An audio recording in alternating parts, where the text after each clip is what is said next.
Hi, I'm Mac McCarthy, and I help people with their breakups. And today we have the Breakup podcast number 27. I actually did 2 for number 26 because I just forgot. We did 26, and then we did 26 again. How to be happy after a breakup. This is actually a trick question in some ways. How to be happy after a breakup. How to be happy in your life overall. We're going to unpack this fully today. And if you want to unpack your breakup, your full breakup, you got a relationship issue, send it into writemac.com and we'll get to the bottom of it and book a session. I got a session in about 45 minutes, so this live stream might be a little shorter than usual. But the bottom line with being happy after a breakup, we're going to unpack that fully. Like I said, it's not possible to be eternally happy anytime as a human being, in my opinion. So really, really interesting to me recently going on Instagram and being a part of Instagram and following, you know, people that I like. Neil Strauss, Mark Manson, The Stoic. You know, there's all these quotes that get posted, myself included. I post a lot of quotes too. And some of them are good, but a lot of them can be repetitive at times. But the one that always gets me is how to be happy. Right? How are you going to be more happy?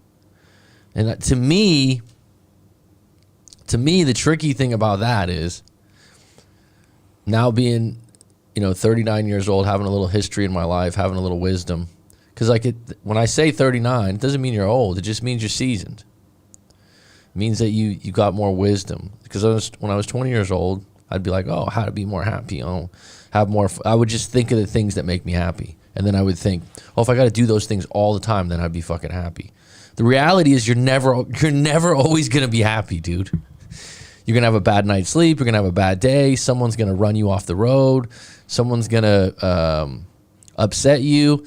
If you have a job, even if you love your job, you might have a boss, a manager. I remember when I was 17 or 18 years old, I worked at a sporting goods store. It was a really cool job, low pay. But the cool thing about the job was I got my friends a job there, and it was like hanging out. And the atmosphere got really good. The manager was really chill and cool.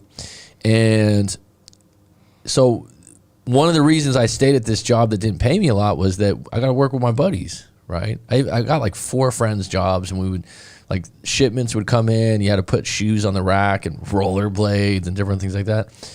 And then we got this new manager. Like a year later, they fired the old manager, and this manager came in and was like, yeah, I want you to sweep the back. I want you to, like, do all this hard labor, crappy work that I never did for the whole year, let alone I was one of the people that worked there a long time. And that was a moment where I'm pretty happy at this job, right? Bam. New manager, new outlook, new expectations. I'm like, I'm not happy here anymore. I don't get paid that much. I quit pretty quick because I was like, one of the reasons I stayed here is because I was happy. My point is, you can be happy for a year, 2 years with a lot of things, but the hammer's coming at some point. So when you have all these quotes on Instagram that are like, oh, if you find your passion, you'll be happy. And the secrets to happiness is meditation, or in order to be happy, it's such a general statement. First and foremost, what's your definition of happy? Because it's different for different people. A lot, I look at what it would be for me now compared to what it would be for me 10 years ago, 20 years ago, 30 years ago. It'd be different each time, different parts of my life. So that would be number one. Number two, you aren't always going to be happy. That's the catch. So when I say how to be happy after a breakup, there is no way to just be happy, because let's be honest, when you were in your relationship, you weren't happy 100%, or you wouldn't have broken up. Mm-hmm. Now, when you're out of it and you're like, oh, how do I get happy again? You're not going to get 100% happy. In fact, you're going to be more unhappy than usual because you're missing something. You're hurt. You're upset, depending on what happened in your breakup. But here's the thing. You can have pockets of time where you're like, I feel better. That was actually nice. There's a moment in the day. And I remember when I was going through a bad breakup, I had this moment, and my cousin was really there for me at the time, and he would listen to my issues about the breakup and different things. And I remember it was only like 4 or 5 days after the breakup, and I'm like, man, I'm feeling better. I'm feeling good already. Like I go, I just went for a run. The sun was out. I was on the bay. I go, I just did like 30 push-ups in my room. I go, I feel good. I think I'm back. And he was like,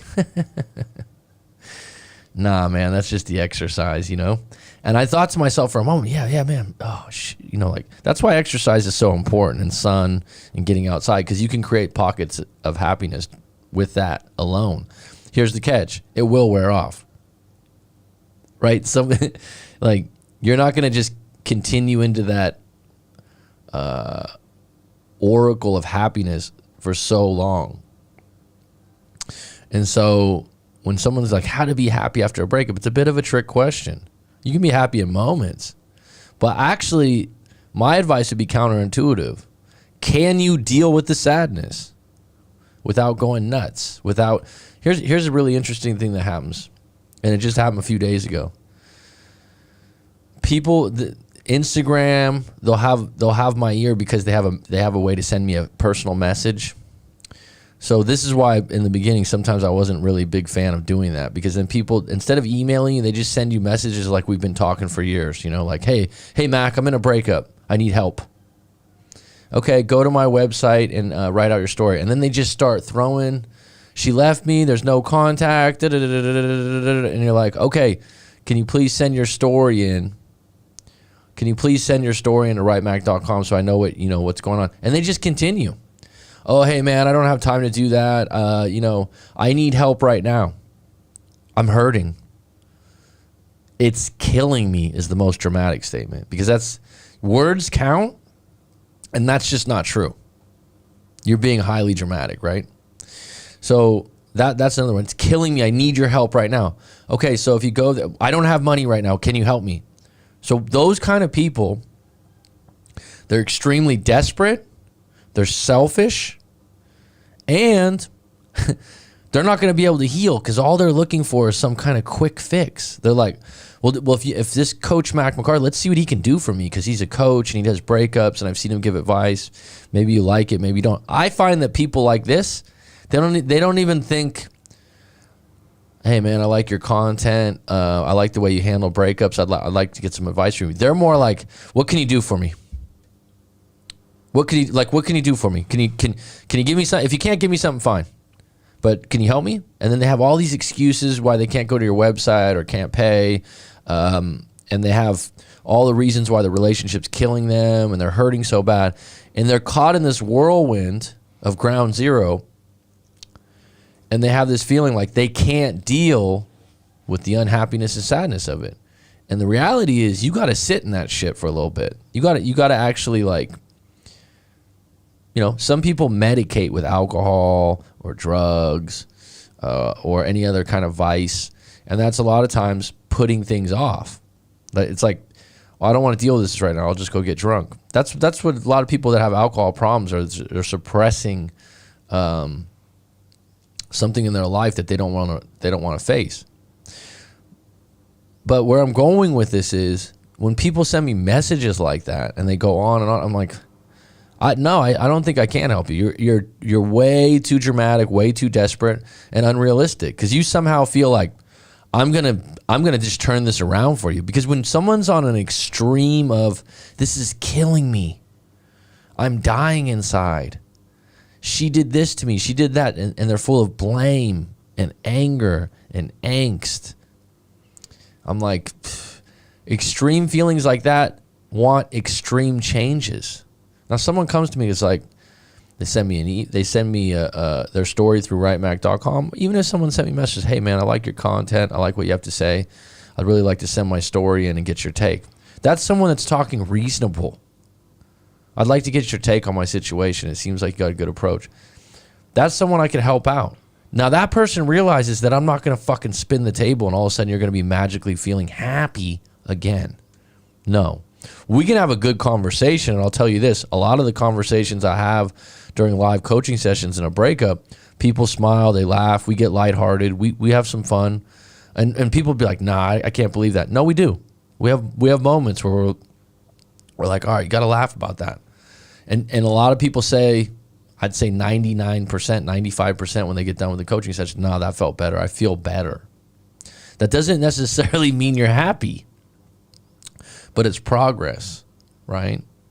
So Aleph, Yes. with all your wisdom at 23 years old, what do you think the definition of happiness is for you?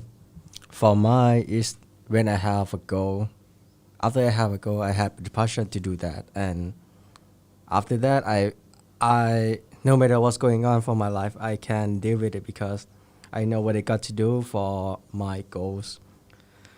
So you like to have a goal Yes. and be working towards it, and that creates happiness. Yeah. When you have moments where you Yeah, to working for it.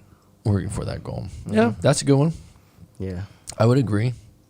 I would say that now that I'm older, what's underrated about happiness, and I think that unfortunately with the COVID and everything, like we're not going to go down that rabbit hole, but with the COVID, this has really hurt a lot of people. One thing that's really underrated, besides, everyone's on their purpose, on their goals. That's a common thing, and I agree. There's a place for that. There's a place for that. I think it's very broad sometimes because some people can have bad goals too, right? Like you're like that goal's not gonna.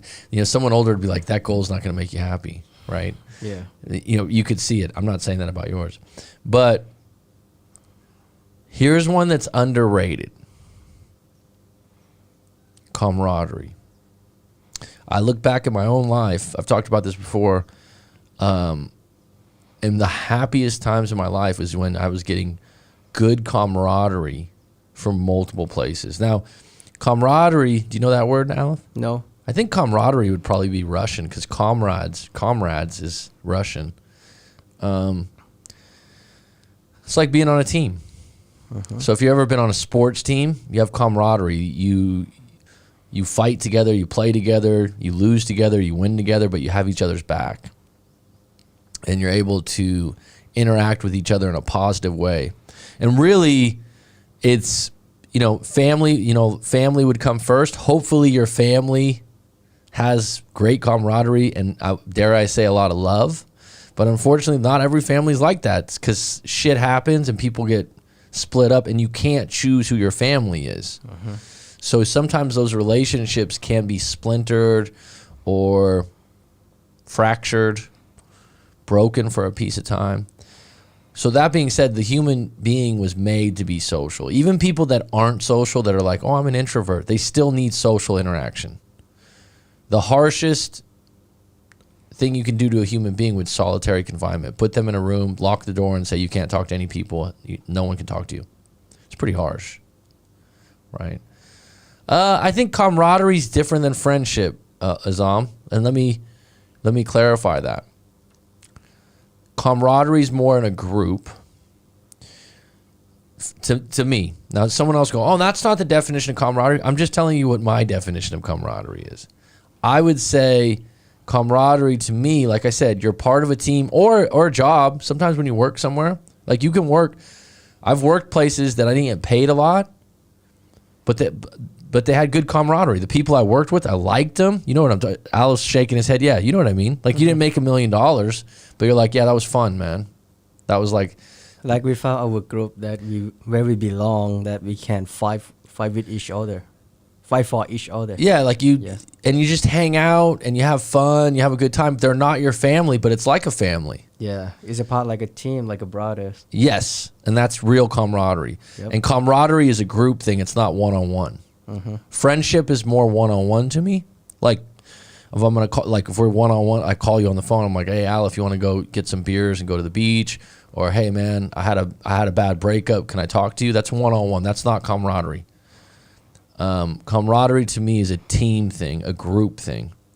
And I look back on the times in my own life, that was happiness, is having job and here's a big one, where you live. If you have neighbors, I remember I had one time where I lived in San Diego, California. We had a block where I could throw a rock to the fucking beach. And the whole block was camaraderie. Everyone was like in their 20s to early 30s. Most of us were single. If we weren't single, if you had a boyfriend or girlfriend, they were part of the barbecues and parties. Everyone knew each other's name on first basis. And everyone was like, hey, what's up? I'm going out. Like everyone was involved. It was so fucking cool. I only lived there for a year, but it was good camaraderie. There's no drama. There was rarely, there was a few times where you had a little bit because that's just human. But the other times being part of a good basketball team, whether that's a league, that's not the NBA. That's just being a part of a team where we had 15 guys that played, 40 games together, and we just had fun. And this came up recently. A good friend of mine that lives over here was kind of going through, I think, a little depressive state. He's had that on and off, and he really just, I think part of it is he just doesn't have a lot to do. He inherited quite a bit of money, and so he doesn't have to work.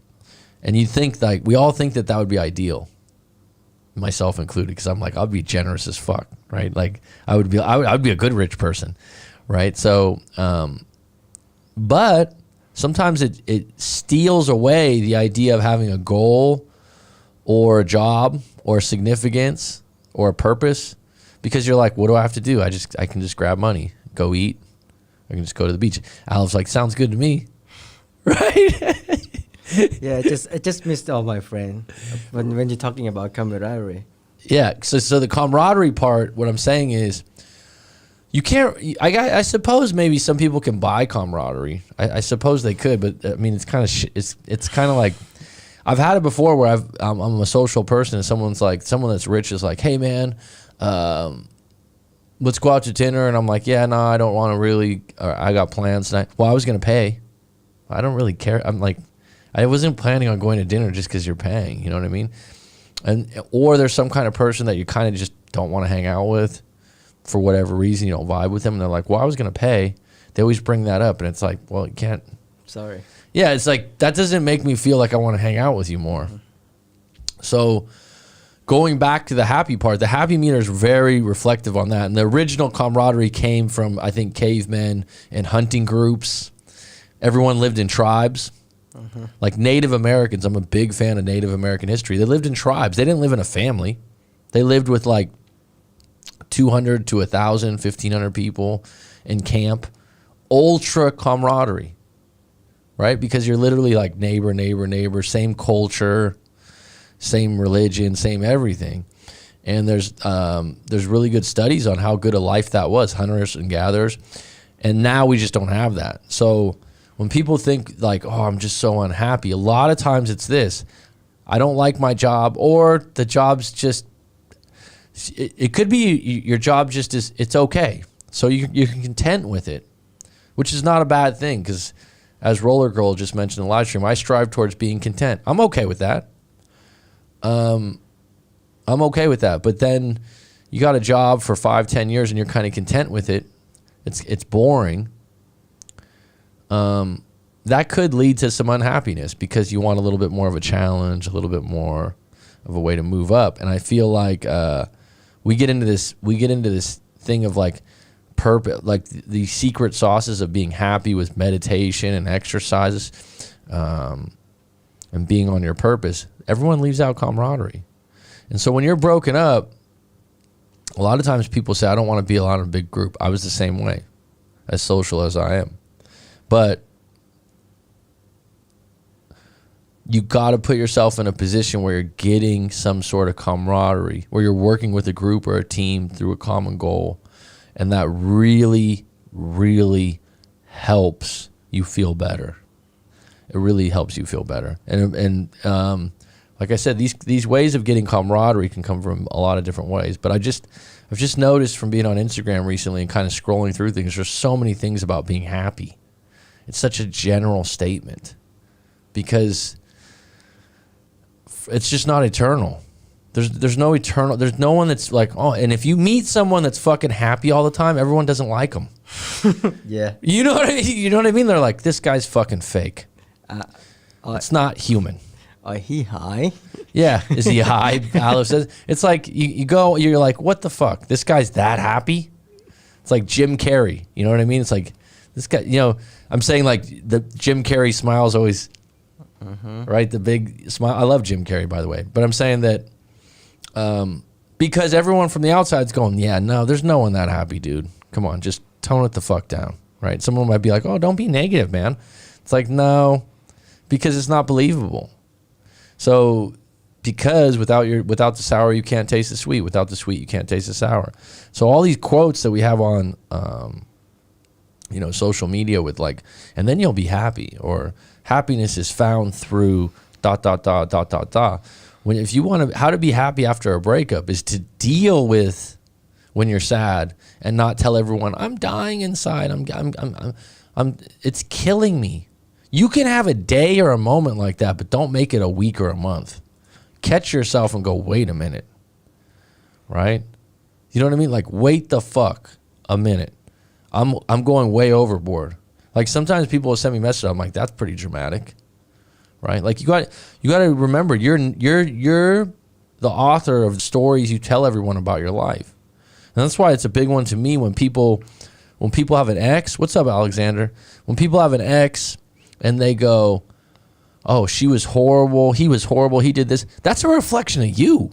Like if you want to go and, you can have had some bad situations or some shit could have went down that was bad. They could have stole from me. They could have cheated on you. Those were some of the worst, right? But when you go into like, yeah, they were this, yeah, they were that, yeah, they were this. Hey, man, you played a role in that. You accepted it. You didn't take accountability, like Alexander just said. And also, it's like people always do this. They go on and on. This is a big one now. I want to tell everyone that my boyfriend was a narcissist. It's like, okay. and like, so you tell all your friends after you're broken up with him now though. Yeah, I am, but they're someone in the live stream a while back. I told his mom, and his mom agreed with me. He's a narcissist. I'm like, how does that improve things for you? I don't understand. You're gonna tell someone's mom that their son's a narcissist. Maybe the mom agrees with you. I don't care. But like, what is this? The reality is, if you took some accountability about the situation, right? Then you'd realize that you're a part of that shit. Mm-hmm. You accepted it, right? It's like if I take a job, I've had this too, because I remember when I've been working since I was a paper boy at 10. And then at 15 to 16 years old, I had various retail jobs, like mall, like department store jobs or stuff like that. Nothing glamorous about that work, right? But I was paid like $6 an hour, right? It's all right. It's like, fine. But I would complain sometimes. That's actually, that no one was holding a gun to me saying like, hey, you got to take that job, dude. You got to work there. Like, that's what people don't get. Now, sometimes people are in a situation where they have kids or they have family members and they're like, I cannot lose my job. It's scary because, they're paycheck to paycheck. I get it. But on the flip side, when you do that kind of stuff, you're just adding fuel to the fire.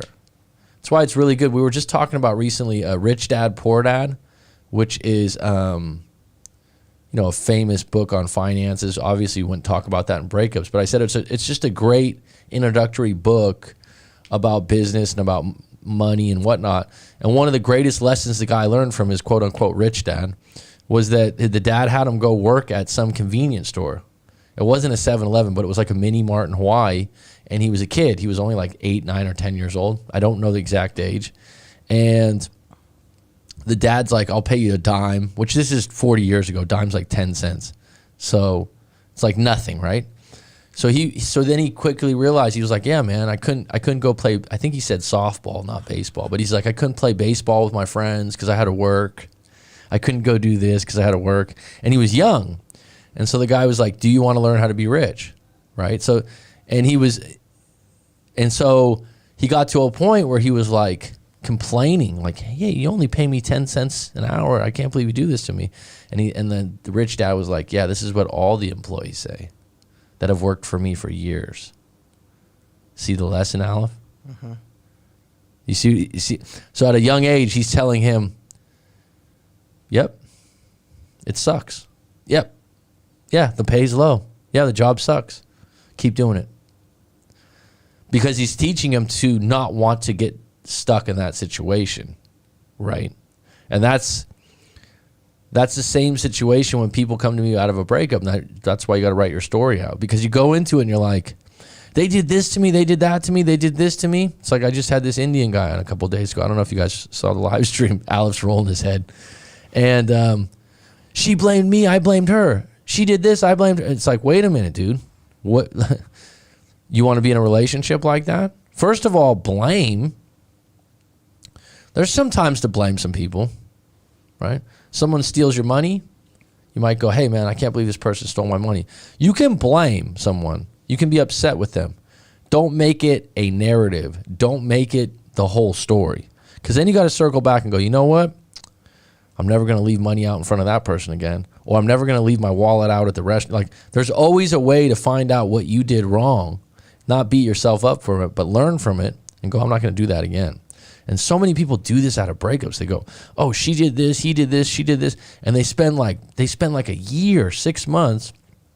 I call it whistleblowing. Where they're blowing a whistle and they're like, hey, anyone that'll listen, I want to tell you how bad my boyfriend was. The reality is a lot of people don't fucking care. Mm-hmm. That's what you actually pay me for, because when you come to me for a live coaching session, you paid me. So I care because you're giving me a responsibility and a job to do, right? You're giving me a responsibility and a job to do, and you're paying me well.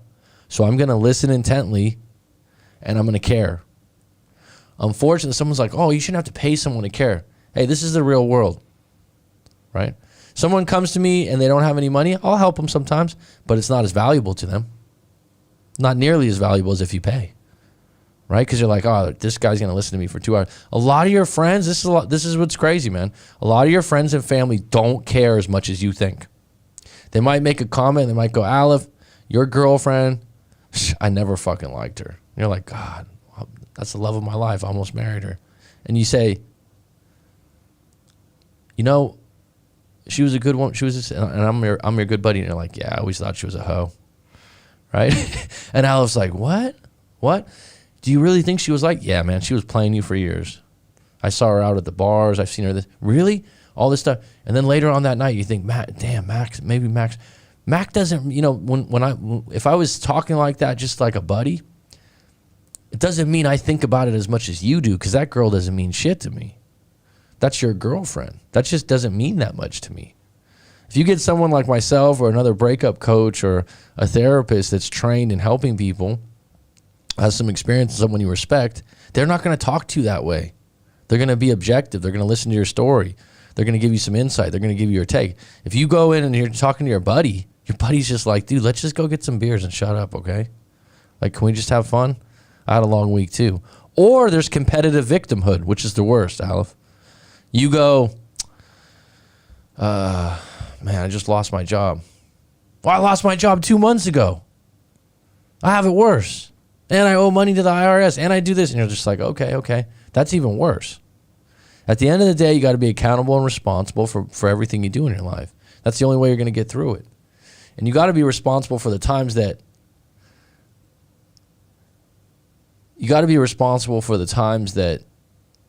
when you break up, you're probably not going to be happy most of the first couple of weeks, dude. There's no way to just make it go away. A lot of times people say, this is a common one, oh, you just got to meet someone else and replace that person. Is it possible? Yes. And when the time comes and you're ready, and for different people, it's different times, and you find someone else, you will feel better. But here's the reality.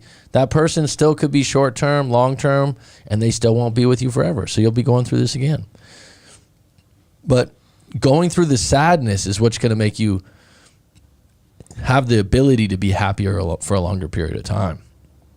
Because if you find these little shortcuts like getting extremely drunk every night and finding that to be happy, because there's people that get drunk, there's a moment where you're happy. Right? There's a moment. The interesting thing about drinking is there's a pinnacle to it. Think about that for a minute. You drink, and everyone's different because they're different weights, and there's different abilities to handle alcohol. But someone can have 3 beers, someone can have 4 beers, but there's a spot where you get when you drink where you're like, oh, I'm feeling good, man. Aleph, what's up, bud? What's going on? You know, you feel good. You're like, oh, man, this is nice. Yeah, I'll have another one. Cheers. You know what I mean? And then you go, okay, I've gotten to the point now where I'm tired. That's how I am. I don't drink a lot, but if I do, if I get to a certain point, I don't get one of those people where I'm like, let's get hammered or wasted. I'm like, I'm going home. I'm tired. Some people get to another level and they think they're having fun, but everyone's like, get this guy the fuck out of here. He's obnoxious and he's crazy. There's a spot when you drink where you feel really nice. Maybe it's 2 glasses of wine or 2 beers or 3 beers. And you're like, that's the spot where you're like, oh, this feels nice. The edge is off. I feel good. But drinking's not eternally happy. And then here's the thing about drinking. The next day, if you drank too much, the fall is pretty hard. It's called a hangover, right? So that's the worst part. All right, let me get into, I only got about 10 minutes here. Maybe even, 5 to 10 minutes because I got to do a live coaching session. But Alexander, cool, man. You've been asking when you could hop on. I appreciate you, bud. And your truck driving's going well, which I think you came over a year ago and told me about that. I told you my father and my grandfather and all my uncles are all truck drivers or were. I got a lot of respect for people that do that. I've actually had in live coaching sessions randomly multiple people that were truck drivers. It's just kind of random.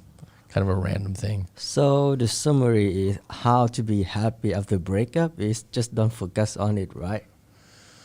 I mean, don't focus on your ex about what you done with that. Just keep on going and getting the fact that okay, we're done. Okay, this it happened. I think what my point is, how to be happy after a breakup is also involves how you deal with the fact that you can accept being sad in moments. Mm-hmm. You can accept being hurt instead of fighting them and telling everyone I'm killed here right now. I'm dying.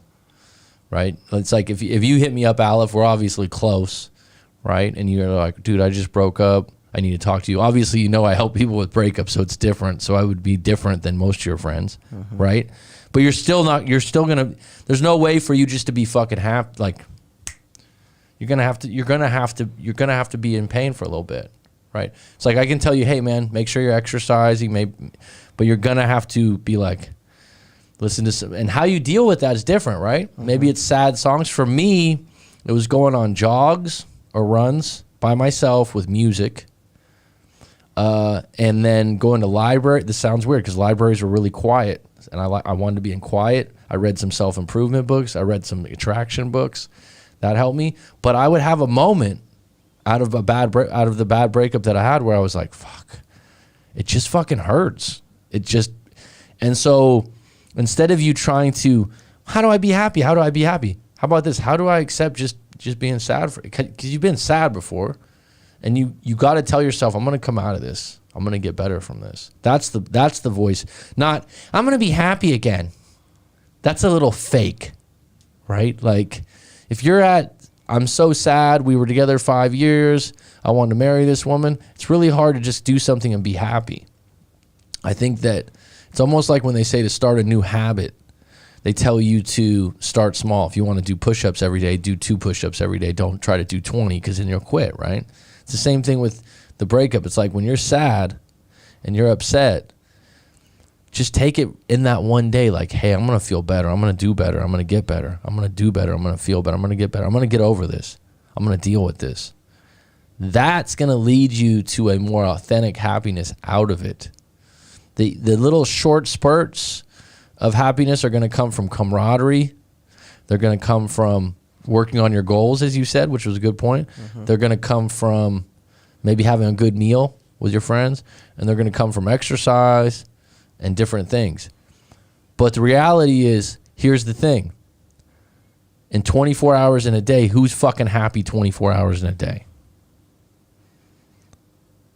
I've had moments where I'm like, damn, dude, this is pretty nice. This has been going really. And usually it's when you meet a new love too, by the way, right? Oh yeah. Right. The beginning, the honeymoon phase, right? So I'm just saying, and we have all these woo-woo and different things now, and law of attraction. Law of attraction has a lot of good points and different things like that. The reality is though, like you're gonna have a moment. I can feel great. I could be walking on water. I could have a great day of live coaching. I can go outside. I can go on the road, and someone almost hits me.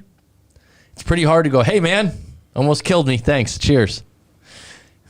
Have a good day, right?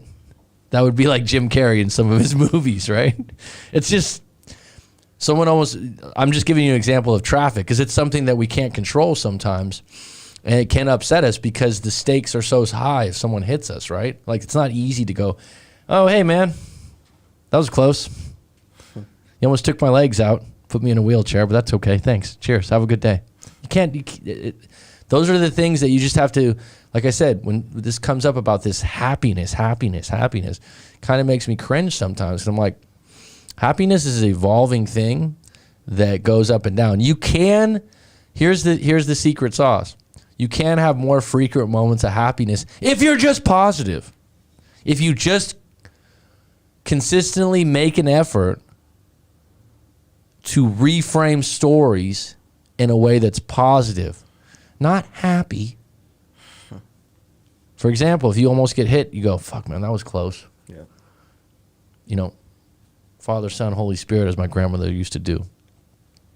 You know, you could just be thankful for that moment. But you're not going to go, this is great, man. He almost hit me. Right? Yeah. So that's what I mean about it. All right, let me get into the live stream real quick. If anyone has a quick question, go ahead and shoot. I got about 5 minutes here. Roller Girl, nice to see you. Oh, Johnny, always a pleasure. Azam, always a pleasure. Saudi Arabia's finest. I strive towards being content. Good for you. I say that, call it pockets of fun. Yeah, I say that. You call it pockets of fun too? I mean, maybe someone finds this negative. I don't, in the sense that I'm not telling you to be negative or sad. I'm just saying deal with it rather than dramify it. You know what I'm saying? Like, some people think they get credit for being dramatically sad. Too wise for 23. That's you. That's you, Aleph. Too wise for 23, someone said. Oh, thank you. Yeah, he's an old soul.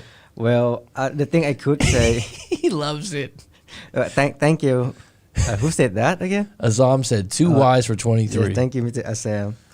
I would say that the great thing that my parents gave to me is happy is not everything, but the good thing, but the best thing of that when you overcome your sadness or your sorrow, that's what really best. Your parents taught you that? Yeah. They told you that, like in words? No, they didn't tell me in a word, but that's how their parents taught me.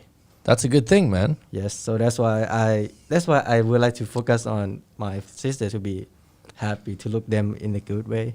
Well, cheers to Aleph's parents. Thank you. Can you pass me my battery for this? Okay. I got the laptop on right now. So okay, friendship basically. Thank you, bud. That was a really good point, Aleph. You are wise. Friendship basically. We're talking about camaraderie. Unhappy, not satisfied doesn't feel like growth. Content in my general happiness because I can be depressive. Happy all the time usually means other issues hiding in the background. Yeah, right on, Rob. I mean, it's suspicious, right? I've met someone before.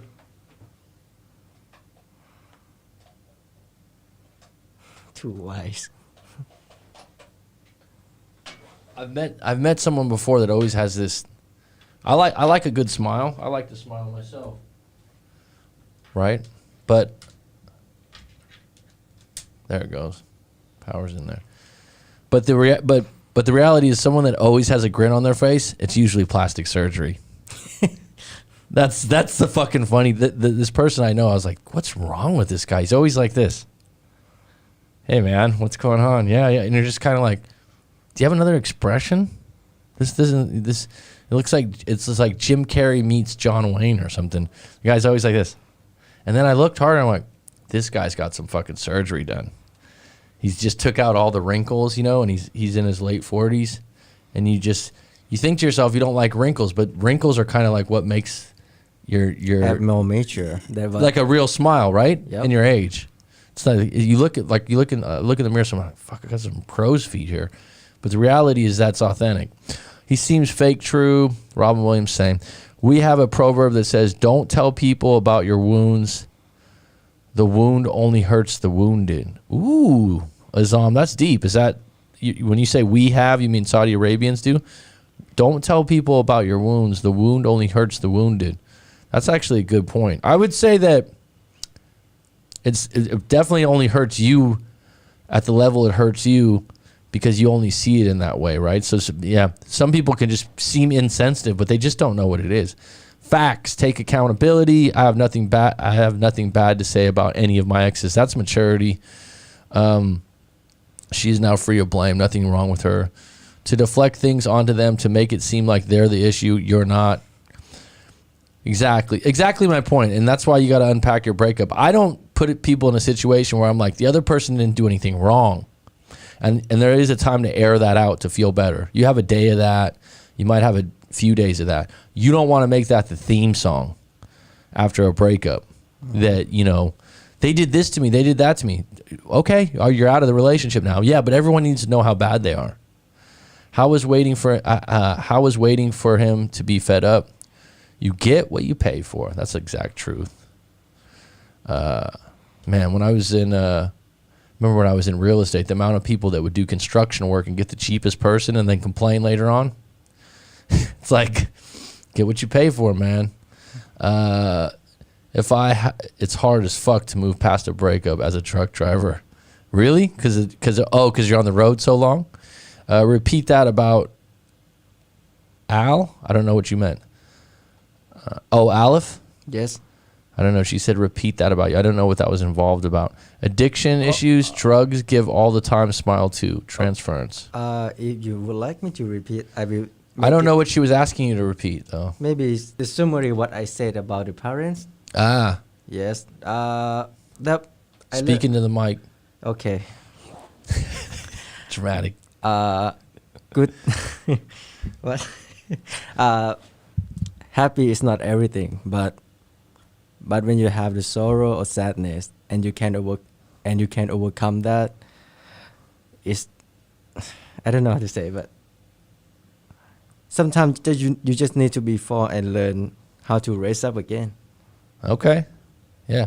Well, there's happiness at the end of the tunnel if you can overcome it, right? It's just like a cliche statement. If you were climbing a mountain, yep, right, the top would be your happy part, you suppose. Yeah, the top is gonna be the best. But no one stays at the top.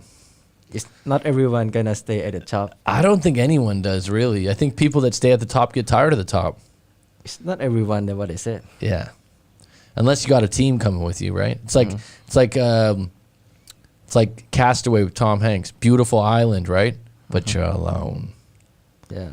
Everyone and you have no worries, you have no nothing, but you're alone. That's why I say camaraderie is highly underrated in the world of happiness. And right now what we have is we have a lot of people, big cities, but it's not camaraderie. It's me, me, me, me, me. And so anywhere where you get camaraderie, whether that's your job, whether that's a coffee shop, some people there's old people that go to, old people, but there's coffee shops where people get together. We have it here in Phuket, right? Like group of old people or older people that go to the same place. To hang out. Yeah, they go to the same place every morning for tea or coffee, right? You know what I mean?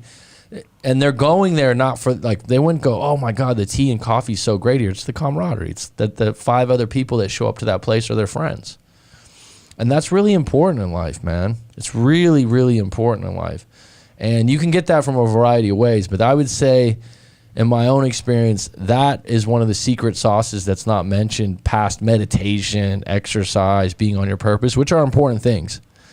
Camaraderie. And humans evolved for camaraderie to come from friends and the tribe.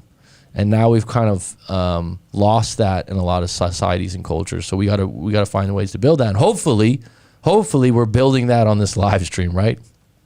That there's some camaraderie and some support for each other. So I hope that helps you. Thanks for being a part of the live stream today. I do have a live coaching call, so I have to get on that. I will be on the live stream tomorrow, and I wish you all the best. Yeah. Goodbye, everyone.